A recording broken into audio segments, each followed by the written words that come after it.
నాయన మీ త్యాగమైన ప్రేమను బట్టి నీ సిలువకి స్తోత్రములు. హల్లెలూయా. మరి ఈ రీతిగా యేసు ప్రభువు నోట ఎవరి మాట ఉన్నది? దేవుని మాట. అంటే త్రిత్వము కూడా ఏమై ఉన్నాడు? ఏకత్వమై ఉన్నది. దేవునికి స్తోత్రములు కలుగును గాక. అంటే ఈయన మాట వినుడు అనగా ఆయన ఏమై ఉన్నాడు? అనంతుడైన దేవుడై ఉన్నాడు. సృష్టికి ప్రారంభమై ఉన్నాడు. యుగాలను నిర్మించిన వాడై ఉన్నాడు. సర్వ సృష్టికి సమస్తానికి అధికారము కలిగిన వాడై ఉన్నాడు. హల్లెలూయా. అందుకే మరి దేవుడు కూడా ఏమిచ్చున్నాడు? సమస్తం మీద అధికారము, ఆధిపత్యము, సమస్తం మీద పాలకుడుగా ఎవరిని నియమించాడు? యేసు ప్రభువును నియమించాడు. ఆమేన్. హల్లెలూయా. అనగా టోటల్ గా యేసు క్రీస్తు సమస్తానికి ఏమై ఉన్నాడండి? అధిపతి అయి ఉన్నాడు. కనుక ఆయన మాట వినాలా. ఇప్పుడు మనము కూడా లోకరీతిగా గమనించినట్లయితే ఎవరెవరి మాటలైనా మనం వింటామా? చెప్పాలండి, ఎవరి మాట మనం వినము. మనకంటే పై అధికారిగా ఉన్నవాని మాట మనం వింటాం. హల్లెలూయా. అంటే మనకు చెప్పగలిగిన వ్యక్తి కూడా సత్యాన్ని, మంచిని పంచగలిగిన వ్యక్తి మాట అయితే వింటాం. దారిని పోయే ప్రతి దానయ్య మాట నువ్వు వింటావా? వినవు. హల్లెలూయా.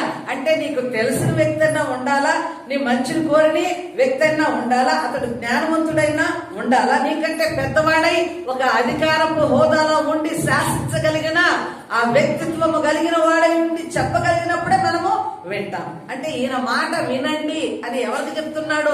ప్రపంచము యావత్తుకు కూడా ఈ మాట, ఈ సందేశము మనకు అనుగ్రహించబడ్డది. దేవునికి మహిమ కలుగునుగాక. అనగా యేసు ప్రభు యొక్క మాటలోని శక్తి ఎంత, దాని ప్రభావము ఎంత, ఆ మాట విలువ ఎంత.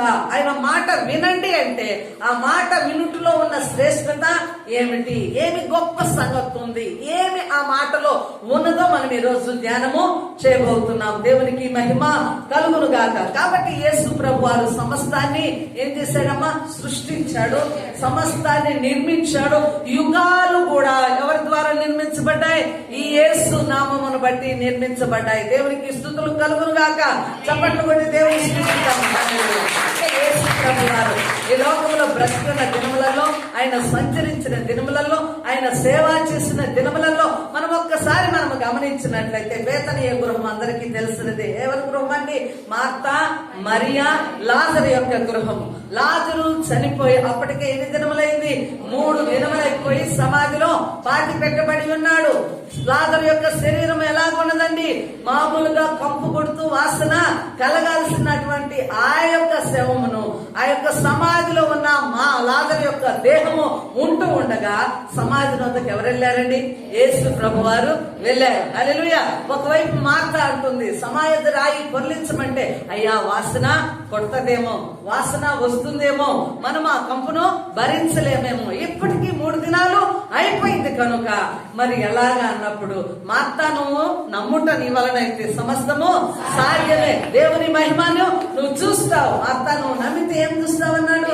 దేవుని మహిమను చూస్తావు. చెప్పలు కూడా దేవుని అని ఏమన్నాడు చూడండి. ఒక్కసారి మనం గమనిస్తాము. యోహాను సువార్త 11వ అధ్యాయం 43వ వచనంలో లాజరు బయటకు రమ్మని బిగ్గరగా చెప్పగా ఏం జరిగిందండి? అక్కడ ఎవరు చెప్పారు ఆ మాట? ఎవరు పలికారు ఆ మాట? యేసు ప్రభు వారు సమాధి వద్దకు వెళ్ళాడు, రాయి పొర్లించమన్నాడు. లాజరు ఏమన్నాడు? బయటికి రమ్మని ఒక గొప్ప మాట పలికాడు. ఆమేన్. హల్లెలూయా.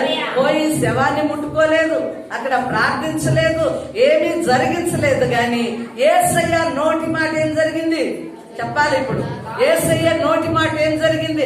చనిపోయి 3 దినములైన శవాన్ని ఏం చేసింది? లేపింది. ఆమేన్. హల్లెలూయా. లాజరు లేచాడు. హల్లెలూయా. పేద వస్త్రములతో కట్టబడిన లాజరు ఏం చేశాడండి? సమాధిలో నుంచి ఎక్కడికి వచ్చాడు? బయటకు వచ్చాడు. ఆమేన్. హల్లెలూయా. మరి దేవునికి దేని మీద అధికారం ఉన్నదని మనం గ్రహించగలమనగా మరణము పైన అధికారం ఉన్నది. దేవునికి స్తోత్రాలు. మరణించిన లాజరుని మాట ద్వారా, హల్లెలూయా, గొప్ప మాట యేసయ్య మాట ద్వారా ఏం చేశాడు? మృతుడైనటువంటి లాజరుని లేపాడు. దేవునికి స్తోత్రములు కలుగును గాక. ఈ దినమును కూడా మనం అందరము బ్రతికున్నామా? సచ్చిన వారం ఉన్నామా? చెప్పాలండి. ఎలాగున్నాము? బ్రతికిన వారం ఉన్నామా? అందరం బ్రతికున్నామా? శ్వాస ఆడుతుందా? గుండె కొట్టుకుంటుందా? ఆమేన్. హల్లెలూయా, హల్లెలూయా. అయితే అందరూ ఆత్మీయంగా బ్రతుకున్నారు. అందరము బ్రతుకున్నాం. ఎలాగా? శరీరానుసారంగా, శరీర పరంగా బ్రతుకున్నాం. హల్లెలూయా, దేవునికి స్తోత్రాలు. అయితే ఆత్మ సంబంధముగా, ఆత్మానుసారముగా, ఆత్మీయ స్థితిలో నేను బ్రతికి ఉన్నాను, నేను జీవిస్తూ ఉన్నాను, నేను యేసుతో నడుస్తూ ఉన్నాను, నా శ్వాస అంతా కూడా దేవుని కొరకు వాడబడుతున్నానని చెప్పగలిగిన వారు ఎందరున్నారు? ఈ గుంపులు ఎందరున్నారు? ఆమేన్, హల్లెలూయా. మొదట యేసుని క్వశ్చన్కి మేమందరం బ్రతికిన వారమే అన్నారు. ఆమేన్. అయితే అందరం బ్రతికినప్పుడు ఆత్మీయంగా ఎంతమంది బ్రతికి ఉన్నారు? క్వశ్చన్. ఆత్మీయంగా ఇప్పుడు ఎంతమంది బతికున్నారు? ధైర్యం ఉంటే చెయ్యొద్దండి. ఆత్మీయంగా ఎంతమంది బ్రతికారు చెప్పాలి. హృదయంలో ఉన్న దాన్ని బట్టి ఏమొస్తుందంట? నోటి మాట వస్తుంది. ఈ దినమున ఈ సంఘములో కూర్చున్న వారు ఆత్మీయంగా ఎంతమంది బ్రతుకున్నారు? ఆత్మీయంగా ఎంతమంది బ్రతుకున్నారు చెప్పాలా? చేతులు ఎత్తండి, మరొకసారి ఎత్తండి, ధైర్యంగా ఎత్తండి. హల్లెలూయా, హల్లెలూయా. చూడండి, ధైర్యము చాలట్లేదు. ఎందుకు చెప్పాలి? శరీర పరంగా బ్రతుకున్నావు, శరీర పరంగా ఇక్కడ కనపడుతున్నావు, సమాధిలో లేవు, నిన్ను నన్ను పాతిపెట్టి లేరు, బ్రతుకున్నాం, సంఘంలో చేరేరు. దేవుని ఏ సంఘం ఇది? ఏ సంఘం? జీవము కలిగిన సంఘం. జీవము కలిగిన సంఘములో ఉండి, జీవించిన వాడికి స్థలములో ఉండి, జీవవాక్యము ప్రతి వారము వింటూ ఉండి, రక్షణ పొంది ఉండి, ప్రార్థన చేస్తూ ఉండి, సువార్త ప్రకటిస్తూ ఉండి, సువార్తను వింటూ ఉండి, అనేక పరిచర్యల్లో పాల్గొంటూ ఉండి ఎంతమంది ఆత్మీయంగా మీరు బ్రతికి ఉన్నారన్న ప్రశ్నకు ఆన్సర్ చేయలేకపోయామే. అప్పుడు సంఘము జీవిస్తుందా, మరణించిందా? చెప్పాలండి. సంఘము జీవిస్తూ ఉన్నదా, మరణించి ఉందా? ఆమేన్, హల్లెలూయా. ఇప్పుడైనా ధైర్యముగా నువ్వు చేయెత్తితే దేవుడు నిన్నేం చేస్తాడు? బ్రతికిస్తాడు. ఆమేన్, హల్లెలూయా. రక్షణ పొందిన నీవు ప్రతి ఒక్కరు కూడా, యేసయ్యలో నడుస్తున్న ప్రతి ఒక్కరము కూడా మనము బ్రతికి ఉన్న వారము. హల్లెలూయా, దేవునికి స్తోత్రాలు. మన పాపముల చేత మనము మరణించిన స్థితిలో ఉండగా యేసయ్య కృప ద్వారా ఏం చేశాడు? ఆయన రక్తం ద్వారా, ఆయన శిలువ త్యాగము ద్వారా మన పాపములన్నీ క్షమించబడి ఉన్నవి. ఆమేన్, హల్లెలూయా. ఇప్పుడు మనం ఎలాగున్నాము? జీవిస్తూ ఉన్న వారము. దేవునికి స్తోత్రాలు.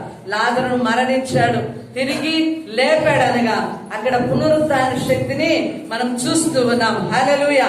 దేవుని జీవము సంఘంలో కూడా ఏముందండి? పునరుద్ధానం ఉండాలా. హల్లెలూయా. రేపు యేసు ప్రభు వారు వచ్చినప్పుడు మరణించిన నీవు సమాధిలో ఉంటూ ఉండగా, ఒకవేళ యేసయ్య వచ్చిన నాటికి, ఆయన ప్రత్యక్షత జరిగే నాటికి నీవు జీవించి ఉన్నా ఏం కలగాల? పునరుద్ధాన శక్తితో ఆయన మహిమ కలిగిన సన్నిధానంలోనికి, మహిమ కలిగిన శరీరము, మహిమ కలిగిన దేహముతో మనం వెళ్ళగలగాల. దేవునికి స్తోత్రములు కలిగిన గాక. మహిమ కలిగిన ఆత్మతో మనం ప్రభు సన్నిధానికి చేరాలా. దేవునికి మహిమ కలుగును గాక. అయితే ఇప్పుడు ఆత్మీయంగా నువ్వు చనిపోయిన స్థితి కనపడుతూ ఉంది బిడ్డ, కనపడుతుంది కదా. అయితే ఆత్మీయంగా నువ్వు జీవించాలనుకుంటున్నావా లేదా చెప్పాలా? ఆత్మీయంగా జీవించాలనుకుంటే ఎక్కడికి రావాలా? నువ్వు ప్రభు అయిన యేసునందుకు రావాలా. అయ్యా, ఆ దమ్ము, ఆ ధైర్యం లేక నా చెయ్యి నేను ఎత్తలేకపోయాను. ఇదిగో నేను ఆత్మీయంగా జీవించాలనుకున్నాను. ఇదిగో శరీరంగా ఎన్ని సంవత్సరాలు జీవించినది వ్యర్థమే.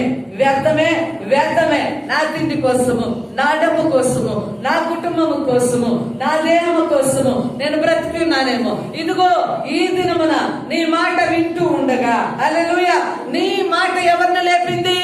చనిపోయిన లాజరును లేపింది. ఓ ప్రభువా, నేను ఇదిగో మరణించిన స్థితిలో ఉన్నాను. ఏ మరణము? ఆత్మీయ మరణపు స్థితిలో ఉన్నాను. ఆత్మీయ మరణపు స్థితిలో చచ్చిన బ్రతుకులో ఉన్నాను. వాక్యం వింటూ ఉన్నాను, సంఘ ఆరాధనలో పాల్గొంటున్నాను, అనేక విషయాలలో నేను జీవించుతూ ఉన్నాను దేవుళ్ళు అనుకున్నాను. కానీ నిజముగా నువ్వు ప్రశ్నించినప్పుడు నేను ఆ పరిధిలో నిలవలేకపోయాను. నన్ను క్షమించుమని ఈ దినమున ప్రతి ఒక్కరం కూడా ఏం చేయాలండి? ఆత్మీయంగా బ్రతకడానికి ఇష్టపడాలా? చప్పట్లు కూడా దేవుని స్తుతిద్దామా? హల్లెలూయా. ఈరోజు మరి నీ యొక్క హృదయంలో నుంచి ఆ మాట బయటికి రావాలా? దేవునికి స్తుతులు కలుగును గాక. హల్లెలూయా.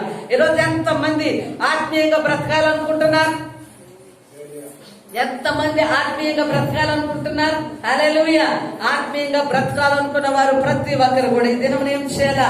ప్రభువా, నిన్ను అంగీకరిస్తున్నా, నా పాత బ్రతుకునంతా తొలగించయ్యా. ఇదిగో శవము లాంటి నా జీవితము, ఈ లోక మాలిన్యము, ఈ లోకపు కంపులో నా యొక్క దేహము ఉన్నది, ఈ లోకపు పాపములో నా దేహం ఉన్నది. నన్ను ఈ దినమున పవిత్రురాలుగా చేయము. చప్పట్లు కూడా దేవుని స్తుతిద్దామా? ఈ పట్టులో ప్రతి ఆత్మ కూడా ఏం చేయాలా? ఆత్మ సంబంధంగా జీవించే వారం ఉండాలా? దేవునికి స్తోత్రములు. హల్లెలూయా. ఆత్మ సంబంధముగా జీవింపజేయడానికి యేసు ప్రభు వారి లోకంలోనికి వచ్చి నీ పాపముల నిమిత్తమై ఏం చేశాడు? ఆయన తన విలువైన ప్రాణమును, హల్లెలూయా, ఆయన గొప్పగా నీ కొరకు శిలువ మీద త్యాగం చేస్తున్నాడు. దేవునికి స్తుతులు కలుగును గాక. హల్లెలూయా. ఇంకా మనం గమనిద్దాము. యెషయా గ్రంథము 53వ అధ్యాయము 2-3 వచనాలలో చూద్దామండి. యెషయా గ్రంథము 53వ అధ్యాయము 2-3 వచనాలు ఒక్కసారి. ఎండిన భూమిలో మొలిచిన మొక్క వలెను అతడు ఆయన ఎదుట పెరిగెను, అతనికి స్వరూపమైనను 55 2-3 వచనాలు. యెషయా 55 2-3 వచనాలు. ఆహారము కాని దాని కొరకు మీరేలా రోగలిచ్చెదరు?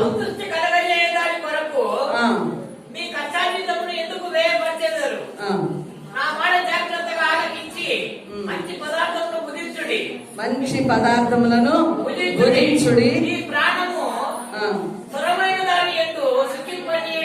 దేవునికి స్తోత్రములు. హల్లెలూయా. చూడండి, నా మాట జాగ్రత్తగా ఆలకించి మంచి పదార్థము భుజించుడి, మీ ప్రాణము సారమైన దాని యందు సుఖింపనీయుడి. దేవునికి స్తోత్రములు కలుగును గాక.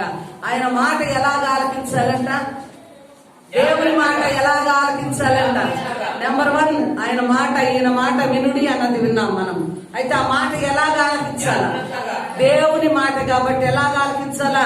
జాగ్రత్తగా ఆలకించాలా. ఇప్పుడు ఎవరైనా ఒక సంసారపు గుట్టు చెప్పారనుకో, ఆ మాట ఎలాగిస్తాం? బాగా జాగ్రత్తగా పొల్లు పోకుండా చెవిలో వేసుకుని ఆ మాటను తీసుకెళ్లి ఎంత మందికి వీలైతే ఒక్క దినం లోపల ఎంత మందికి వీలైతే చెప్పగలవా అంత ప్రయాసంగా పరిగెత్తి ఓహో రహస్యాన్ని ఛేదించిన రీతిగా, బంగారాన్ని తవ్విన రీతిగా, బంగారాన్ని పట్టుకున్న రీతిగా వెళ్ళి ఆ మాటలన్నీ ఏం చేస్తావు? మనుషుల్లో స్ప్రెడ్ చేసేస్తావు. అయితే దేవుని మాట ఎలాగ ఆలకించాలంట?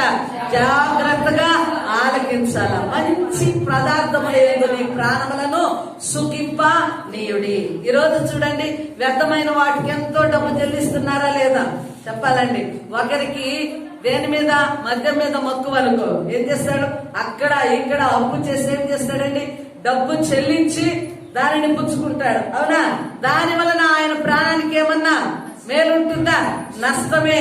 డబ్బు నష్టము, ప్రాణానికి నష్టము. అందుకే ఈయనేమంటున్నాడు ఇక్కడ వాక్యములో? నా మాట మీరు శ్రద్ధగా ఆలకించి, ఇది మంచి పదార్థము, దీని యందు మీ ప్రాణములను సుఖింపనీయుడి. ఆమేన్. హల్లెలూయా. వాక్యం ఏమిస్తుంది తెలుసా? వాక్యం ఏమిస్తుంది? మనకు జీవాహారము వాక్యము. హల్లెలూయా. వాక్యము నీ ప్రాణానికి శక్తినిస్తుంది. హల్లెలూయా. వాక్యము నీ ప్రాణానికి ఆనందమునిస్తుంది. హల్లెలూయా. వాక్యము నీ ప్రాణమును సంతోషపరుస్తుంది. దేవునికి మహిమ కలుగును గాక. కాబట్టి ఏమంటున్నాడు? మంచి పదార్థముల యందు మీ ప్రాణములను ఏం చేయాలంట? సుఖింప నీడి. నా మాట జాగ్రత్తగా ఆలకించి చెవి యొక్కి నా యొద్దకు రండి, మీరు విని ఎడల మరలా బ్రతుకుదురు. చూడండి, ఇప్పుడు ఫస్ట్ లో ఏమనుకున్నాం? ఆత్మీయంగా అందరము చనిపోయిన స్థితిలో కనపడుతున్నారు. అవునా కాదా? మీలలో ధైర్యం రాలేదు, నేను బ్రతుకున్నానని చెప్పడానికి, చెయ్యి ఎత్తడానికి సందేహిస్తున్నారు. అంటే ఏమైంది? ఆత్మీయంగా చనిపోయిన స్థితిలో ఉన్నారు. అయితే ఏం చేయాలి ఇప్పుడు? ఆయన మాట శ్రద్ధగా ఆలకించి, చూడండి, మీరు నా మాట విని ఎడల, చూడండి, చెవి యొక్కి నా యొద్దకు రండి, మీరు విని ఎడల ఏం చేస్తారంట? బ్రతుకుదురు. ఆమేన్, హల్లెలూయా. ఈ వాక్యము వింటే ఏం జరుగుతుందండి? ఏం జరుగుతుంది? ఆత్మీయ మరణము తొలగిపోతుంది. హల్లెలూయా. ఆత్మీయ మరణము తొలగి ఏమవుతుంది? ఆత్మీయ జీవంలోనికి మీరు ప్రవేశిస్తారు. దేవునికి స్తోత్రాలు. దేవుని మాట ఏం జరుగుతుందండి? బ్రతికిస్తుంది. దేవునికి స్తోత్రములు కలుగును గాక. చాలా మంది కూడా ఇక ప్రాణాలు కోల్పోయేవారు, ఇంకా మరణించాలనుకున్నవారు, గురి చేసుకోవాలనుకున్నవారు, ఏదో విష పదార్థం పుచ్చుకొని చావాలనుకున్నవారు, ఏదో మతి స్థిమితం లేక, మనసుకు నెమ్మది లేక అలాగ వచ్చి ఒక బైబిల్ మాట చదివిన వెంటనే ఏం జరుగుతుందండి? ఏం జరుగుతుంది? వారి మనస్సు మారిపోతుంది, తీసుకున్న నిర్ణయాలు మారిపోతున్నాయి, సావునకు సిద్ధమైన బ్రతుకులు ఏమవుతున్నాయి? నేను ఎందుకు చావాలి, నేను బ్రతకాలి. యేసయ్య నా కొరకు ప్రాణము అర్పించాడు, ఆయన నన్ను బ్రతికిస్తున్నాడు, నేను యేసు కొరకు బ్రతకాలా? లేకపోతే నాకు ఒక జీవిత ఉద్దేశం ఉంది, ప్రణాళిక ఉంది, ఒక గొప్ప తలంపు నా మీద దేవుడు కలిగి ఉన్నాడని మరణ దశలోనికి సమీపంగా వెళ్ళిపోవచ్చున్న వారు, మరణించాలనుకున్న వారు, కృంగి నేల మీద కూర్చున్న వారు ఏం చేస్తున్నారండి? జీవవాక్యము వినుడు ద్వారా తిరిగి బ్రతకాలన్న ఉద్దేశం వస్తుంది. ఆమేన్, హల్లెలూయా. ఎందుకనగా ఈయన మాటలు ఏముంది? జీవం ఉంది. ఆమేన్. అందుకే ఆధ్యాత్మిక నిద్రలో ఉన్నవారు, ఆధ్యాత్మిక మరణములో ఉన్నవారు, ఆత్మీయ స్థితిలో చనిపోయిన వారు ఈ జీవవాక్యము విన్న వెంటనే ఏం చేస్తున్నారు? బ్రతుకుతూ ఉన్నారు. హల్లెలూయా. దేవునికి మహిమ కలుగును గాక. ఈ దినమున ఈ మాట మిమ్మల్ని అందరినీ బ్రతికించును గాక. చెప్పండి. హల్లెలూయా, హల్లెలూయా. ఆత్మీయ మరణావస్థలో ఉన్న ప్రతి వ్యక్తి జీవమును వాక్యము ద్వారా మీరు లేపబడుదురు గాక. హల్లెలూయా. ఉద్యమము కలుగును గాక. బ్రతకాలన్న ఆశ కలుగును గాక. బ్రతుకున్న క్రీస్తు కొరకైన ఆశ కలుగును గాక. అందుకే అపోస్తలుడైన పౌలు గారు ఏమన్నారు? నా మట్టుకు బ్రతుకుట క్రీస్తే, సావైతే లాభం. ఓ బ్రతకాలని ఆశపడ్డావు, మంచిదే. అయితే ఎవరి కోసం బ్రతకాలనుకుంటున్నావు? ఎవరి కోసం బ్రతకాలనుకుంటున్నావు? నీ బ్రతుకు క్రీస్తు కోసము బ్రతికితే ఆ యొక్క మరణానికి ఏముంటుందండి? విలువ ఉంటుంది. హల్లెలూయా. ఆ యొక్క బ్రతుకుకు విలువ ఉంటుంది. దేవునికి స్తోత్రములు కలుగును గాక. ఇంకా మనం గమనించినట్లయితే యెషయా గ్రంథము గమనిద్దాము. 53వ అధ్యాయము 11వ వచనములు గమనిస్తే వర్షం ఏం చేస్తుందండి? వర్షం పడితే అందరు చూస్తారు కదా, వర్షము పడి భూమిని తడుపుతుంది. తడిపిన తర్వాత ఏం జరుగుతుందండి? విత్తనము ఫలించి అదేమవుతుంది? వృక్షముగా మారి ఫలములను ఇస్తుంది. దేవునికి స్తోత్రం. దేవుని మాట కూడా ఎలాగంట? వర్షము లాంటిది. హల్లెలూయా. వర్షము పడిన వర్షము వెనక్కి ఎప్పుడైనా మళ్ళడం చూసారా? చూడండి, ఎక్కడి నుంచి వర్షము ఎక్కడి నుంచి వస్తుందండి? ఆకాశము నుండి వర్షం వస్తుంది. వచ్చే వర్షము భూమిని తడుపుతుందా, వెనక్కి మలుతుందా? చెప్పాలి. భూమిని తడుపుతుంది. వర్షం పడిన వెంటనే ఎక్కడెక్కడ వేసిన గింజలన్నీ కూడా ఏమైపోతాయి? మొలకలెత్తి ఏమవుతాయి? అవి మొలిసి ఏమైతే ఫల వృక్షాలను ఇస్తుంది. దేవునికి స్తోత్రములు కలుగును గాక. దేవుని మాట కూడా ఎలాంటిదట? అది వెనకకు మలదు, అది వ్యర్థము కాదు. అదేమవుతుంది? భూమిని తడిపిన రీతిగా. హల్లెలూయా. నీ యొక్క ఎండిపోయిన బ్రతుకులోనికి, హల్లెలూయా, ఆధ్యాత్మిక జీవితంలో చచ్చిపోయిన నీ బ్రతుకులోనికి దేవుని వాక్యం వచ్చి ఏం చేస్తుంది? నిన్ను బ్రతికిస్తుంది. హల్లెలూయా. ఆ విత్తనము నీలో మొలకలెత్తుతుంది. ఆ విత్తనము నిన్ను ఫలింపజేస్తుంది. చప్పట్లు కూడా దేవుని స్తుతించాలి. అందుకే దేవుని మాట వ్యర్థము కాదు. దేవుని మాట వ్యర్థము కాదు. అందుకేమంటున్నాడు? ఈయన మాట వినండి. ఈయన ఎవరనగా దేవుడు. ఆయన నోట మాట శక్తి కలిగినది. ఆయన నోటి మాట ఎవరిని లేపింది? మరణించిన వారిని లేపింది. హల్లెలూయా. ఆయన మాట ఇప్పుడు నిన్ను బ్రతికిస్తుంది. ఆయన మాట ఇప్పుడు నిన్ను చావునకు సిద్ధమై ఆత్మాత్మక నిద్రలో ఉన్న ఆధ్యాత్మిక జీవము లేని ఎండిపోయిన బ్రతుకులో ఉన్న నిన్ను జీవింపజేస్తుంది. దేవునికి మహిమ కలుగును గాక. కాబట్టి ఈ మాటను లక్ష్యము ఉంచాలా, జాగ్రత్తగా వినాలా. ఈ మాట విన్నప్పుడు మీరు బ్రతుకుతారు. దేవునికి మహిమ కలుగును గాక. మొట్టమొదటిది దేవుని మాట ఏమిస్తుంది? క్రీస్తు మాట మిమ్ములను నన్ను బ్రతికించును గాక, బ్రతికిస్తుంది. రెండవది గమనించినట్లయితే చూద్దాం. లూకాసు వార్త 7వ అధ్యాయము 7వ వచనమును చూస్తే ఒక శతాధిపతి ఉన్నాడు. శతాధిపతి యొక్క దాసుడు ఏమన్నాడమ్మా? ఇంకా చావులకు సిద్ధమై ఉన్నాడు, అస్వస్థతలో ఉన్నాడు. అక్కడ యేసు ప్రభు వారి దగ్గరికి ఈ శతాధిపతి కొంతమంది దాసులని పంపి ఉన్నాడు. పంపి తన ఇంటికి రావడానికి ఆ యొక్క అనారోగ్యంతో ఉన్న వ్యక్తిని, దాసుని స్వస్థపరచడానికి పంపించున్నాడు. అక్కడికి దాసులు వెళ్లి చెప్తున్నారు, ఆయన యోగ్యుడయ్యా, ఆయన మన కొరకు సమాజ మందిరాన్ని కట్టించాడు, మనల్ని ప్రేమించున్నాడు, దేవుని బిడ్డలను ప్రేమించున్నాడు. ఎందుకో తన దాసుడు ఏమై ఉన్నాడు, అనారోగ్యంతో ఉన్నాడు. కాబట్టి ఇక్కడ ఈ యొక్క శతాధిపతి కూడా ఏమంటున్నాడు, నా ఇంటికి ఒక రమ్మంటే వస్తారు, పొమ్మంటే పోతారు, నా కింద అనేక మంది పనివారు ఉన్నారు. అయ్యా, నీవు నా ఇంటికి వచ్చుటకు నేను పాత్రుడును కాదు గాని, నేను నీ యొద్దకు వచ్చుటకు కూడా పాత్రుడను కాదు గాని, నీవు మాట మాత్రము ఏమంటున్నాడు, దేవుని మాట యందు విశ్వాసం ఉంచాడు. మాట మాత్రము నువ్వు సెలవిస్తే నా దాసుడు స్వస్థత పొందుకుంటాడు. దేవునికి మహిమ కలుగును గాక. చూడండి, శతాధిపతి దేని మీద విశ్వాసం ఉంచాడండి, నువ్వు రావాలా, చెయ్యి పెట్టాలా, నువ్వు ప్రార్థన చెయ్యాలా అని చెప్పి విశ్వాసము ఉంచలేదు. కానీ మాట, ఎవరి మాట, క్రీస్తు మాటలోని గొప్ప శక్తిని గ్రహించుకున్నాడు. హల్లెలూయా. గొప్ప విశ్వాసం తడుగుతున్నాడు, నువ్వు మాట ఇక్కడ ఉండి సెలవిస్తే నా దాసుడు స్వస్థత పొందుకుంటాడు. దేవునికి మహిమ కలుగును గాక. ఎందుకని, దేవుని మాటలో ఏముందండి, ఏముంది, స్వస్థత ఉన్నది. దేవుని మాటలో మరణం పైన అధికారము ఉన్నది, వ్యాధుల పైన అధికారము ఉన్నది. దేవునికి మహిమ కలుగును గాక. అయితే వెంటనే ఏం జరిగింది, అక్కడ శతాధిపతి దాసుడు, చూడండి, ఇలాంటి గొప్ప విశ్వాసము నేను ఎవరిలోనూ చూడలేదని యేసయ్య మాట పలికాడు. ఆమె వెంటనే తన దాసుడు స్వస్థత పొందుకున్నాడు. దేవునికి మహిమ కలుగును గాక. చాలా మార్లు దేవుని అద్భుత కార్యాలు మన జీవితంలో అర్థం కావు. అనేకమైన మేలులు చూస్తుంటాము, ఉపకారాలు చూసుకుంటుంటాము, అనేకమైనవి పొందుకుంటాము. కానీ సమస్య వచ్చినప్పుడు దేవుని మాట మీద నిలకడ అయిన మనస్సు ఉండదు. ప్రజల మాటల్లోనికి వెళ్తాం, అక్కడ తాయెత్తు మహిమ అంటే అక్కడికి వెళ్తాం, అక్కడికి వెళితే ఏమవుతుంది, అక్కడ బాగవుతుంది అంటే అక్కడికి వెళ్తాం. లేదా ఇంకొక ప్లేస్ లోనికి వెళ్ళమంటే మనుషుల మాటలకు ఏమవుతుంది, అక్కడ మనము మనుషుల మాటకు లొంగిపోతాము. లొంగిపోయి పలు ప్రాంతాలు వెతుక్కొని ఎక్కడ బాగలేనప్పుడు ఎక్కడికి వస్తాము, అప్పుడు యేసయ్య దగ్గరికి వస్తాం. అయితే మొదట ఎవరి మీద అనుకోవాలా, నీవు దేవుని మాట చొప్పున. హల్లెలూయా. దేవుని మాట మీద, ఆయన మాటలో శక్తి ఉంది. ఆయన మాట్లాడితే చాలు, ఆయన వాక్కునిస్తే చాలు, ఆయన ఒక్క మాట సెలవిస్తే నా రోగము పోతుంది. యేసయ్య నన్ను బాగు చేయమని ప్రతి వ్యాధిగ్రస్తులు కూడా, ప్రతి బలహీనతలో ఉన్నవారు కూడా, ప్రతి సమస్యలో ఉన్నవారు కూడా, అయ్యా నువ్వు మాట ఇస్తే చాలు, ఇదిగో నా యొక్క సమస్య అంతా కుదురుపాటు అయిపోతుంది. దేవునికి మహిమ కలుగును గాక. హల్లెలూయా. అంటే యేసయ్య మాటలో ఏముంది, ఆయన యెహోవా రాఫాగా ఉన్నాడు, ఆయన స్వస్థపరచువాడై ఉన్నాడు. దేవునికి స్తోత్రములు కలుగును గాక. ఇంకా మనం గమనించినట్లయితే యోహాను సువార్త 21వ అధ్యాయము 6వ వచనములో చూద్దాము. యేసు ప్రభు వారు మరణించిన తర్వాత, ఆయన పునరుద్ధానమైన తర్వాత మరి శిష్యులందరూ కూడా ఏం చేశారు, మరలా వారు సముద్రమునకు వెళ్లి చేపలు పట్టాలనుకుంటున్నారు.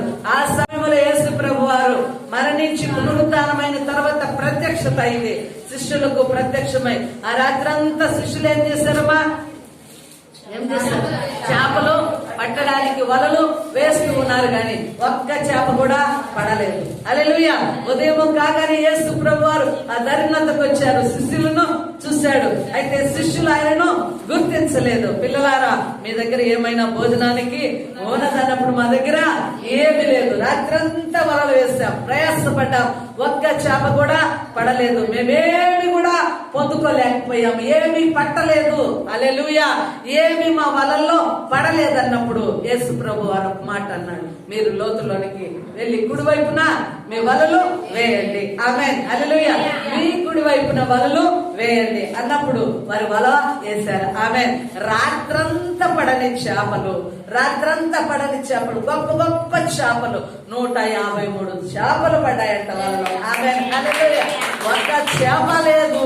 అయితే దేవుని మాట సెలవీగా ఏమైపోయినాయి, అంతవరకు ఉంటే పడి ఉండేవి కదా వలలో.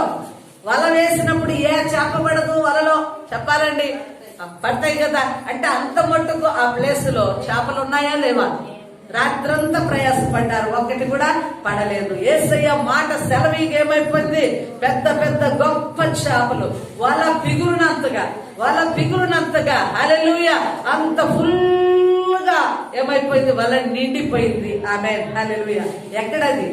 ఎక్కడ జరిగింది అద్భుతం అనగా దేవుని మాట ద్వారా. హల్లెలూయా.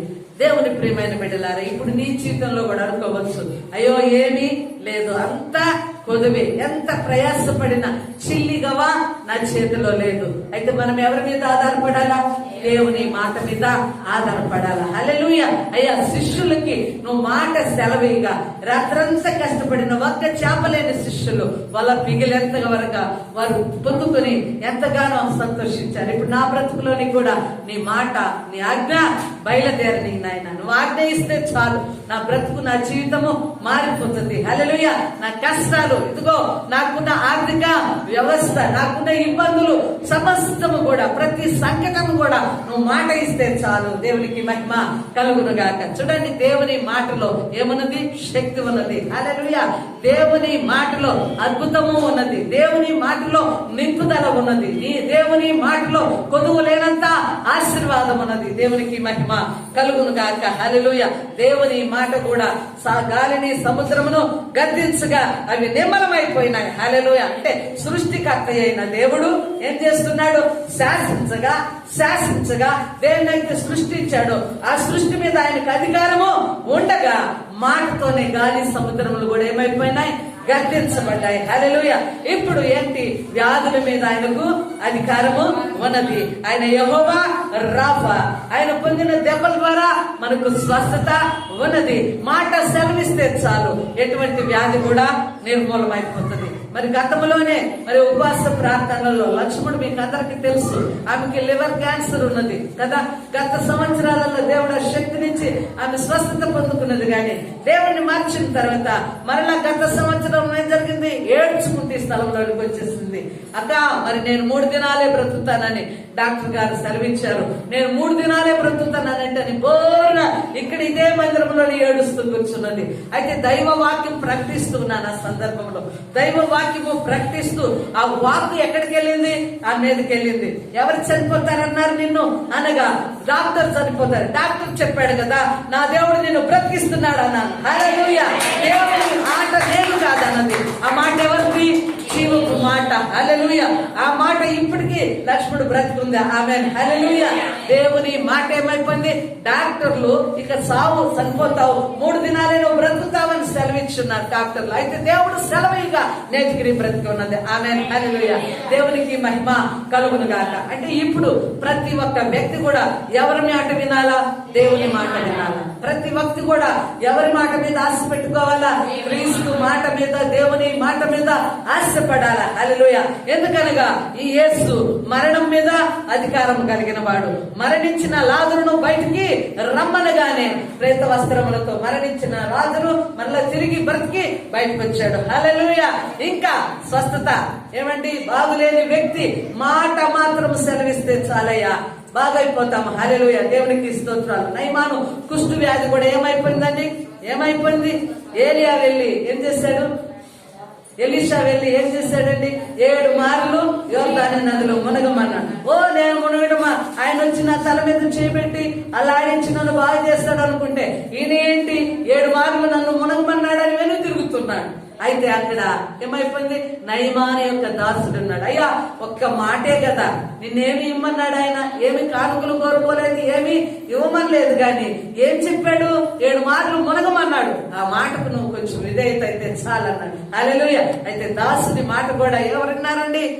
ఎవరున్నారు? నయమాను విన్నాడు కనుక 7 మార్లు మునిగిన వెంటనే ఏమైపోయింది? నయమాను కుష్ఠ రోగము ఎలాగైపోయింది? పసి పిల్లవాని దేహం లాగా మారిపోయింది. హల్లెలూయా. చూడండి, కొన్నిసార్లు మనం ఏమనుకుంటాం, కొన్ని సమస్యల్లో అర్ధరాత్రి గాని మహాభయంకరమైన బాధ కలిగినప్పుడు ఏం చేస్తాము? ఏ రాత్రి టైం అంటే ఆ రాత్రి సేవకుల్ని మీరు వచ్చి మాకు ప్రార్థన చేసుకోండి అని సతాయించే వాళ్ళు లేరా? చెప్పాలండి, ఉన్నారు. అయితే ఒక్క మాట ప్రార్థన చేయండి అమ్మా. మీరు అక్కడ ప్రార్థన చేసిన మమ్మల్ని ఇక్కడ దేవుడు స్వస్థపరుస్తాడు. ఒక్క మాట నువ్వు మోకాలుని, ఒకవేళ సేవకులు అందుబాటులో లేకపోయినా నువ్వున్న స్థలంలో నీ వ్యాధి కోసము, నీ బాధ కోసం నువ్వు ప్రార్థన చేస్తే ఏమైతుంది? తల వంచి ప్రభా మాట మాత్రము నువ్వు సెలవి, నా రోగము తొలగిపోతుంది. దేవునికి మహిమ కలుగును గాక. హల్లెలూయా. అంటే దేవుని మాటలో ఏమన్నదండి? శక్తి ఉన్నది. దేవుని మాటల్లో అద్భుతములు చేయగలిగిన కృప ఉన్నది. దేవునికి స్తోత్రాలు. ఇంకా కానాను వివాహములో యోహాను సువార్త 2వ అధ్యాయంలో ఉంటది కదా, అక్కడ పెళ్లి జరుగుతూ ఉంది, ద్రాక్షారసము అయిపోయినది. మరి చివరి దశలో ఏమంటుంది? తల్లి అయిన మరియమ్మ ఈయన చెప్పునది మీరు చేయుడని అక్కడ పరిచారకులతో చెప్పినప్పుడు యేసు ప్రభు ఏమన్నాడండి? ఏమన్నాడు? ఆ ఖాళీ బాణలను నీటితో నింపండి. హల్లెలూయా. ఎప్పుడైతే నీటితో నింపి ఉన్నారో నీటిని ఏం జరిగిపోయిందండి? ద్రాక్షరసముగా మారిపోయింది. హల్లెలూయా. ఎలాగా మారింది? శ్రేష్టమైన ద్రాక్షరసముగా. మునుము పంచిపెట్టిన ద్రాక్షరసము కంటే ఇప్పుడు ఇది చాలా రుచిగా ఉన్నదే. ఇది ఎక్కడి నుండి తెచ్చారు? దేవునికి మహిమ కలుగును గాక. యేసు ప్రభు వారు ఏం చేశాడు? ఒక్క మాట మాత్రమే అన్నాడు. ఏమన్నాడండి? బాణలను, ఖాళీ బాణలను నీటితో నింపండి. దేవునికి స్తోత్రాలు. హల్లెలూయా. అనగా అక్కడ నింపుదల, అక్కడ లోబడుట, పరిచారకుల పని చేయుట ఏమైపోయింది? అది ఆశీర్వాదకరంగా, అది అద్భుతంగా మారింది. ఎలాగా? నీటిని ద్రాక్షరసముగా మార్చిన దేవుడు గొప్ప దేవుడు. హల్లెలూయా. అద్భుతాలను జరిగించే దేవుడు గొప్ప దేవుడు. నీ జీవితంలో కూడా ఖాళీగా ఉన్నావేమో, ఇంకా నింపబడిన స్థితిలో ఉన్నావేమో, పరిశుద్ధాత్మలో ఆనందించిన స్థితిలో ఉన్నావేమో, ఆధ్యాత్మిక స్థితిలో ఖాళీగా ఉన్నావేమో, నీ గృహంలో ప్రతి విషయంలో ఖాళీ కనపడుతున్నదేమో. అయితే నువ్వు ఎవరిని ఆశ్రయించాలా? హల్లెలూయా. దేవా ఇదిగో నీటిని ద్రాక్షరసముగా మార్చి ఉన్నావు, నీటిని ద్రాక్షరసముగా మార్చి అద్భుతమును జరిగించాం. అది శ్రేష్టమైన ద్రాక్షరసముగా మార్చి ఉన్నాం. దేవా ఇదిగో నా జీవితమును కూడా ఖాళీగా ఉన్న నా పాత్రను నీ యొక్క ఆత్మతో నింపుము. హల్లెలూయా. నీ అభిషేకముతో నింపుము. హల్లెలూయా. మధురమైన జీవితముగా నా జీవితాన్ని మార్చు. అద్భుత కార్యాలను నా కుటుంబంలో జరిగించుము. భక్తుల్లో నాకు సమృద్ధిని దయచేయము. దేవునికి మహిమ కలుగును గాక. దేవునికి మహిమ కలుగును గాక. మన దేవునికి మహిమ కలుగును గాక. చూడండి, దాసులు మరి యేసయ్య మాటకి లోబడిన వెంటనే అక్కడ అద్భుతము జరిగింది. ఇప్పుడు మనమేం చేయాలా? మనమేం చేయాలండి? దేవుని వాక్యం ఉంది, పొట్టేళ్లను అర్పించుట కంటే, కొవ్విన దూడలను అర్పించుట కంటే, బలులు అర్పించుట కంటే నా మాట వినుట శ్రేష్టము. ఆమేన్. హల్లెలూయా. ఇప్పుడు అర్థమైందా? దేవుని మాట మనం వినాలి. అక్కడ క్రీస్తు మాట పరిచారకులు విన్నారు, అద్భుతము జరిగింది. ఆమేన్. సంఘము కూడా ఏం చేయాలమ్మా? ఈరోజు క్రీస్తు మాటకు మనం లోబడాల. హల్లెలూయా. దైవ వాక్యానికి లోబడాల. ఏదైతే వింటున్నావో, దేని చేతైతే పోషింపబడుతున్నావో ఆ వాక్యానికి నువ్వేం చేయాలా? దాసుడు కావాలా. హల్లెలూయా. విధేయత కలిగినప్పుడు ఖచ్చితంగా నీ కుటుంబంలో దేవుని అద్భుతాలు జరుగుతాయి. హల్లెలూయా. నీ వ్యక్తిగత జీవితంలో దేవుడు గొప్ప కార్యాలు చేయబోనుకుంటున్నాడు. దేవుని స్తుతిస్తాం. హల్లెలూయా. దేవునికి మహిమ కలుగును గాక. ఇంకా మనం గమనించినట్లయితే చూద్దామండి, సిలువ పైన దొంగతో ఒక్క మాట మాట్లాడాడు యేసు ప్రభు వారు. ఏమని? కుడివైపున ఉన్న దొంగతో ఏమంటున్నాడు? నేడు నీవు నాతో కూడా నిశ్చయముగా, ఏంటండి ఏమంటున్నాడు? నిశ్చయముగా పరదైసులో ఉందువు. హల్లెలూయా. అంటే యేసు మాటలో ఏమన్నది? నిశ్చయత ఉన్నది. హల్లెలూయా. ఏమన్నదండి? యేసు మాటలో నిశ్చయత ఉన్నది. అందుకే ఆయన మాట మనం వినాలా? ప్రజలందరూ ఎన్నో మాటలు చెప్తారు, ఎన్నో వాగ్దానాలు చెప్తారు, ఎన్నో నిబంధనలు చేస్తారు. అయితే ఆ మాటలో నిలబడలేరు, ఆ మాటలో నిలబడలేరు, ఆ మాట నెరవేర్చలేరు, ఆ మాటను మన జీవితాలలో జరిగించలేరు. అయితే యేసయ్య మాట ఎలాంటిది? నిశ్చయముగా, నిశ్చయంతో కూడినది. హల్లెలూయా. అది ఖచ్చితమైనది, అది జరిగించినది, అది నెరవేర్చున్నది. అందుకే సిలువపై ఉన్న దొంగతో ఏమన్నాడు? నేడు నీవు నాతో నిశ్చయముగా ఎక్కడుంటానన్నాడు? పరదైసులో ముందు. దేవునికి స్తోత్ర. అంటే యేసయ్య మాట ఎక్కడికి నడిపిస్తుంది? నిత్య జీవములోనికి నడిపిస్తుంది. దేవునికి స్తోత్రాలు. సిలువ పైన దొంగ ఏమడిగాడు? అయ్యా నీ రాజ్యంలో నన్ను జ్ఞాపకం. అక్కడ ఏ బోధ విన్నాడండి? స్వార్థ ప్రకటించబడిందా శిలువ మీద? ఎవరైనా వచ్చి ప్రకటించారా? ఈ యేసు గొప్పవాడయ్యా, ఈ యేసుకు రాజ్యం ఉందయ్యా, ఈ యేసు రాజ్యం ఇస్తాడయ్యా ఏమైనా శిలువ మీద ప్రకటించారా? ఆ స్థలంలో దైవ వాక్యం ఎవరైనా ప్రకటించారా? లేదు. లేదే లేదే లేదే. ఎలాగొచ్చిందన్నమాట ఆయనకి? నీ రాజ్యంలో నాకు స్థానం ఏమని ఎలాగొచ్చింది? చూస్తూ ఉన్నాడు కనులతో. ఆ సర్వశక్తిమంతుడు చూస్తున్నాడు. ఆ శిలువ మీద దెబ్బలు, ఆ శ్రమలు, ఆ అవమానాలు, అన్ని ఆ నిందలన్నీ భరిస్తూ కూడా తల్లిని ఆదరించడము కదా. ఇంకా తండ్రి వీరేమి చేయించున్నారు, వీరిని క్షమించున్నాడు. అంతా చూసి కూడా ఈయన నిజంగా దేవుడు. హల్లెలూయా. ఈయనకొక రాజ్యము ఉన్నదని అదే క్షణంలో, ఆ సమయంలోనే చూసి ఏం చేశాడు? గ్రహించుకున్నాడు. దైవత్వాన్ని తెలుసుకున్నాడు, దైవరాజ్యాన్ని తెలుసుకున్నాడు. నోటితో అడుగుతున్నాడు, వ్యక్తిగతంగా అడుగుతున్నాడు. ఎవరో తటులా, పక్కనున్నవాడు అడగలా, ఇతనే అడుగుతున్నాడు. నీ రాజ్యంలో నాకు స్థానము. హల్లెలూయా. నీ రాజ్యముతో వచ్చినప్పుడు నన్ను జ్ఞాపకం చేసుకో. ఎప్పుడైతే హృదయపు లోతుల్లో నుంచి ఆ వ్యక్తిలో ఆ మాట వచ్చిందో, దేవుడికి ఏం తెలుసు? సమస్తము గ్రహింపే. హల్లెలూయా. అది ప్రేమతో పలుకుతున్నావా? అది ద్వేషంతో పలుకుతున్నావా? అది కపటంతో ఆశిస్తున్నావా? కపటం లేక ఆశిస్తున్నావా? అది హృదయపూర్వకంగా మాట్లాడుతున్నదా? లేకపోతే పై కథలతో అడుగుతున్నామని దేవునికి సమస్తము తెలిసే. హల్లెలూయా. నిశ్చయముగా ఇస్తానన్నాడు. నిశ్చయముగా. దొంగ ఏం చేశాడండి? విషయానికి వస్తే అతని బ్రతుకు దొంగ జీవితమే. అతని బ్రతుకు ఎలాగా? మరణానికి సమీపమే. అయితే అలాంటి వ్యక్తి ఏం పొందుకున్నాడు? నిత్య జీవము పొందుకున్నాడు. మరి ఎన్నో దినముల నుంచి దేవుని స్థలములోకి వస్తున్నాం, దేవుని మహిమ కార్యాలు వింటున్నాం, దేవుని వాక్యాన్ని వింటున్నాం, దేవుని సత్యం అనేక మార్లు బిడ్డ నిన్ను తట్టింది కదా, అనేక మార్లు నిన్ను పొరిగొల్పించింది కదా, అనేక మార్లు నీ జీవితంలో ప్రవేశించింది కదా. అంగీకరించి యేసును. ఈయన దైవ కుమారుడు, ఈయన దైవత్వము కలిగిన వాడు, ఈయన మన పాపములను తీసివేసి నిత్య జీవమును ఇచ్చేవాడని ఆ నిత్య రాజ్యం యొక్క సంగతి నీకు అనేక మార్లు తెలిసి ఉండి కూడా నువ్వెందుకు నోటి తడగలేకపోతున్నావు? నీ హృదయంలోనికి ఎందుకు ఆ మాట రాలేకపోతుంది? ప్రియమైన బిడ్డ, వ్యర్థముగా దేవుని మాటలను ఆలకించకూడదు. అవి ఎంతో బహు శ్రద్ధగా ఆలకించి వాటికి విధేయత అయినప్పుడు మనం బ్రతుకుతాం. దేవునికి మహిమ కలుగును గాక. హల్లెలూయా. కాబట్టి దేవుని ప్రియమైన బిడ్డలారా, గమనించినట్లయితే సిలువ పైన దొంగకి ఏమండి? నిశ్చయముగా పరదేశును ఇచ్చినవాడు. యేసు మాటలు ఏముంది? నిశ్చయమైనది. హల్లెలూయా. యేసు మాట ఖచ్చితమైనది. యేసు మాట నెరవేర్చబడే మాట. దేవునికి మహిమ కలుగును గాక. ఇంకా మనం గమనిద్దాం, చూద్దాము. యోహాను సువార్త 4వ అధ్యాయము 50వ వచనమమ్మ. 4వ అధ్యాయము 50వ వచనం. యోహాను సువార్త 4వ అధ్యాయం 50వ వచనం. యేసు నీవు వెళ్ళుము, నీ కుమారుడు బ్రతికి ఉన్నాడని అతనితో చెప్పగా ఆ మనుష్యుడు యేసు తనతో చెప్పిన మాట నమ్మి వెళ్ళిపోయాను. చదువు ఇంకా ముందు. అతడు ఇంకా వెళ్ళుచుండగా అతని దాసులు అతని ఎదురుగా వచ్చి అతని కుమారుడు బ్రతికి ఉన్నాడని చెప్పి ఏ గంటకు అతడు బాగుపడినో తెలుసుకున్నాడు. హల్లెలూయా. దేవునికి స్తోత్రములు కలుగును గాక. ఇంకొక అధిపతి ఏం చేశాడండి? తన కుమారుడు బాగులేని స్థితిలో యేసు ప్రభు దగ్గరికి వచ్చినాడు. దేవునికి స్తోత్రములు కలుగును గాక. హల్లెలూయా. అయితే ఆ స్థలమందు యేసు ప్రభు ఏమన్నాడు? నువ్వు వెళ్ళు, నీ కుమారుడు స్వస్థత పొందుకొనును అని సెలవీగా ఏం జరిగిందండి? ఏ సమయమందైతే యేసు ప్రభు వారు మాట్లాడి ఉన్నారో ఆ సమయమునందునే ఏం జరిగింది? అక్కడ ఇంటనున్న ఆ యొక్క వ్యక్తి ఏమైపోయిందండి? బాగైపోయాడు. దేవునికి మహిమ కలుగును గాక. హల్లెలూయా.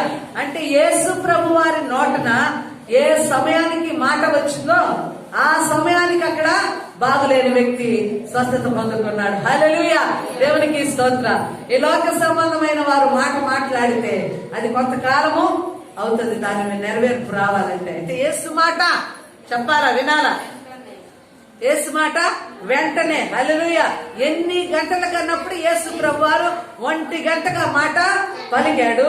ఆ మాట పలికిన వెంటనే 1 గంటకి ఏం జరిగింది? అక్కడ జ్వరము విడిచిపోయిన, రోగి స్వస్థత అయిన. దేవునికి మహిమ కలుగును గాక. మరి ఈ దినమున ప్రభు యొక్క మాట మీద మనము ఆనుకోవాల్సిన సత్యము కనపడుతూ ఉన్నది. దేవునికి స్తోత్రములు కలుగును గాక. హల్లెలూయా. అంటే దేవుని మాట వల్ల ఎన్నో అద్భుతాలు మనము చూస్తున్నాం, ఇంతవరకు తెలుసుకుని ఉన్నాం. ఇక మీదట మనకు గొప్ప నీతి ఏమిటనగా, మీరు ప్రజల మాటల మీద కాదు గాని ఎవరి మాటల మీద ఉంచాలా లక్ష్యము? దేవుని మాటల మీద మనము లక్ష్యం ఉంచే వారము ఉండాలా. దేవునికి స్తోత్రములు కలుగును గాక. కాబట్టి మానవుల మాటలు ఎలాంటివై ఉంటావంటే అవి గాలి వంటివై ఉంటాయి, అవి భయపరచునివిగా ఉంటాయి, అవి జరిగించలేని, నెరవేర్పు చేయలేని మాటలుగా ఉంటాయి. ఇంకా గమనించినట్లయితే అవి వ్యర్థమైనవిగాను, అవి కల్పన కథలుగాను, అవి డంబాలు పలికేగా ఉంటాయి. చూడండి, మనం వినే మానవ మాటలన్నీ కూడా ఎలాగుంటవి? గాలి ఉన్నట్టుగా ఉంటాయి, ఇంకా భయపరచునివిగా ఉంటాయి, కల్పన కథలుగా ఉంటాయి, డంబపు మాటలుగా ఉంటాయి, ఐశ్వర్యాన్ని కలిగించేగా ఉంటాయి. అయితే దేవుని యొక్క మాటలు ఇంతవరకు మనం విన్నాం. ఆ మాటలు ఎలాగున్నవండి? ఎలాగున్నాయి? అవి సత్యమైనవి, అవి జరిగించినవి, అవి నిశ్చయమైనవి, అవి మనకు ధైర్యమును ఇచ్చేయి, అవి మనల్ని బాగు చేసేయి, అవి మన కొరతలను తీర్చేయి, మనకు సమృద్ధిని ఇచ్చేయి. దేవునికి స్తోత్రాలు. మనల్ని బ్రతికించినవి. దేవునికి మహిమ కలుగును గాక. కాబట్టి ఈనాడు దేవుని యొక్క మాటలో ఉన్న సత్యాన్ని నీవు నేను అందరము తెలుసుకున్నాం. ఇక మీదట ఎవరి మాట మీద మనం లోబడాలి? ఎవరి మాటకి లోబడాలండి? దేవుని మాటకు లోబడాలి. హల్లెలూయా. దేవుని మాట ఎవరిది? క్రీస్తు మాట ఎవరిది? అది దేవుని మాటే. ఆ మాట ఎక్కడున్నది? ఎక్కడున్నదండి? దేవుని మాట ఎక్కడుంది?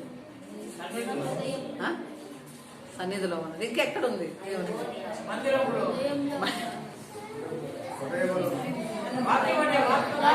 ఇంకా ఏమడితే ఏమేమి చెప్పేస్తారా మీరు కదా? అబ్బా, వాక్యం ఎక్కడుంది? దేవుని మాట ఎక్కడుంది? ఈ గ్రంథంలో ప్రతి మాట కూడా ఎవరి మాట? దేవుని మాట. హల్లెలూయా. సేవకుల నోటి నుంచి వచ్చే ప్రతి మాట కూడా ఎవరి మాటమ్మా? దేవుని మాట. హల్లెలూయా. అందుకే ఈ వాక్యము చావునకై ఉన్నవారు కూడా విని బ్రతుకుతూ ఉన్నారు, రౌడీలు మారిపోతున్నారు కదా. అనేక భయంకరమైన పాపములో ఉన్నవారు దేని ద్వారా? ఈ నోటి నుంచి వచ్చే మాటల వల్ల కాదు, జీవ వాక్యము ద్వారా. హల్లెలూయా. ఈ వాక్యము నీ చేతిలో ఉంది బిడ్డ. నువ్వేం చేయాలా? అనేక మారులు దేవునితో నువ్వు మాట్లాడాలా. హల్లెలూయా. దేవునికి స్తోత్రాలు. ప్రార్థన అనగా దేవునితో మాట్లాడతాం. దేవుడు వాక్యం చదువుతున్నప్పుడు, ధ్యానం చేస్తున్నప్పుడు దేవుడు ఎవరితో మాట్లాడుతున్నారు? నీతో మాట్లాడుతున్నారు. అందుకే దేవుని మాటను వినడానికి ఇష్టపడాలా. అది బహుశ్రద్ధగా, అది ఆశగా, అది ఆకలి కలిగి. హల్లెలూయా. అది సారమునిస్తుంది, అది సత్తువనిస్తుంది. అందుకే దేవునికి స్తోత్రాలు. వృద్ధాప్యంలో ఉన్నవారు గంటలు గంటలు ప్రార్థన చేస్తుంటారు, గంటలు గంటలు వాక్యము చదువుతుంటారు. వారి ముఖాలు ఎంతో ప్రకాశమానంతుంటాయి కదా. వారు వృద్ధులుగా కనపడరు, వారిలో ఎంతో జీవము ప్రకాశిస్తూ ఉంటది. ఎందుకని? జీవవాక్యము వారికి శక్తినిస్తుంది. దేవునికి స్తోత్రములు కలుగును గాక. మరి కాబట్టి మరి ఈనాడు మరి శరీర ప్రకారంగా నువ్వు జీవిస్తూ ఉన్న అనుభవంలో ఉన్నావేమో గాని ఆత్మీయ మరణములో ఉన్నట్లయితే ఏదేన్ని పొందుకోవాలి? ఇప్పుడు ఈ వాక్యాన్ని వినాల, వాక్యానుసారముగా నడవగలగాల. హల్లెలూయా. దేవుని మాటకు లోబడినప్పుడు ఎన్నో అద్భుతాలను మనం ఈరోజు ధ్యానము చేస్తున్నాం. దేవునికి స్తోత్రములు. ఇంకా చివరిగా ఒకసారి మనము 119వ కీర్తన 81, 82 వచనాలు చూద్దామండి. 119వ కీర్తన 81, 82 వచనాలు. నీ రక్షణ కొరకు నా ప్రాణము సొమ్మసిల్లుచున్నది. నేను నీ వాక్యము మీద ఆశ పెట్టుకుని ఉన్నాను. నన్ను ఎప్పుడు ఆదరించుదువో అని నా కన్నులు నీవిచ్చిన మాట కొరకు కనిపెట్టి క్షీణించు ఉన్నది. ఆమేన్. హల్లెలూయా. దేనికోసమమ్మా? దేనికోసం మన ప్రాణము సొమ్మసిల్లుతూ ఉన్నది? ఆయన ఇచ్చే రక్షణ కొరకు మన ప్రాణము ఎదురు చూడాలా. దేవునికి స్తోత్ర.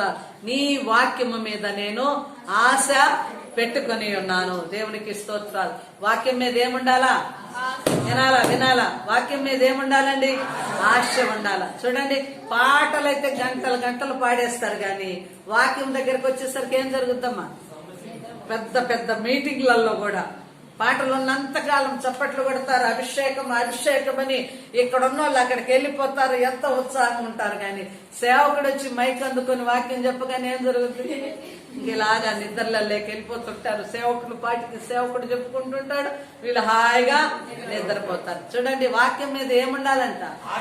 ఆశ ఉండాల. దేవుని మాట మీద ఏముండాలంట? ఆశ పెట్టుకుని ఉండాల. మన కన్నులు ఆ మాట కొరకు ఏం చేయాలా?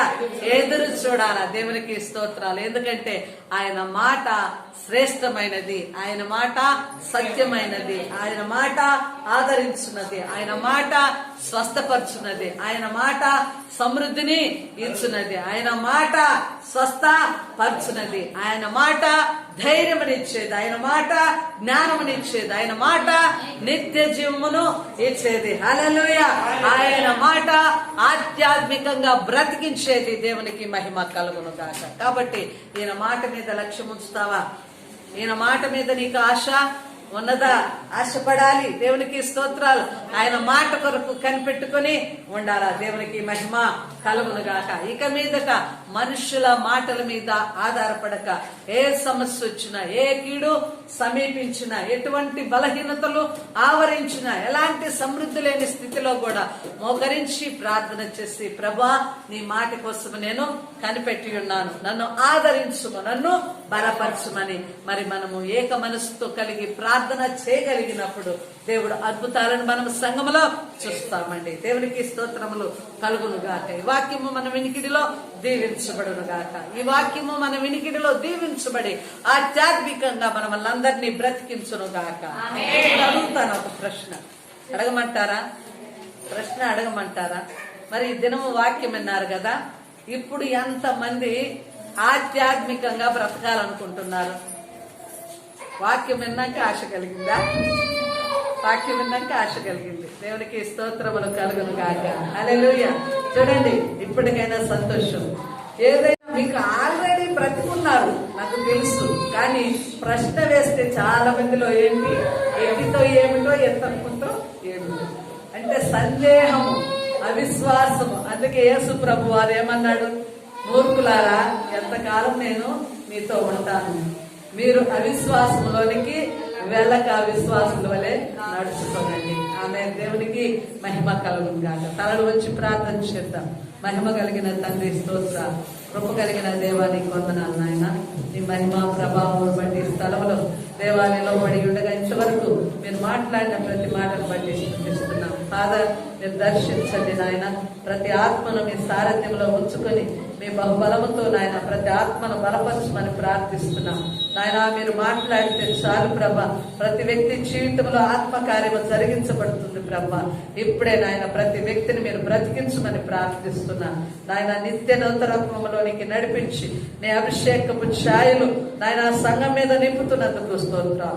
ఈ మాటలు ఎందరైతే వింటున్నారో వారిలోనికి నీ జీవం వేలును గాక, వారికి రక్షణ కార్యము సిద్ధపరచబడును గాక, వారిలో నిత్యత్వపు ఛాయలు సిద్ధపరచబడును గాక, వారిలో బలహీనతలు తొలగిపోవును గాక, వారి మాటల వలన బలము తెచ్చుకును గాక, వారిలో స్వస్థత కార్యము జరుగును గాక, విమోచన జరుగును గాక.